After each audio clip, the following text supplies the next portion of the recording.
दुख कौथिरे अच्छी जानिछौथब परर स्त्री की जे लोभ करे असत्य उपाय जे धन उपार्जन करे से प्राणी जन्म जन्म रे दुख पाए जेते जन्म नेले भी ता दुख केबे हरण हेई न पारे। आउ कोन कहउछंती जगन्नाथ दास से काल पासे बंदी होई सते नरक से भोगई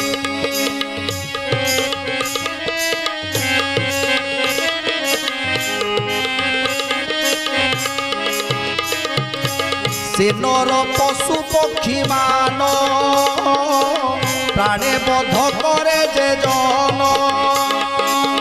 कपट तैलरे तार रंधन हुई शरीर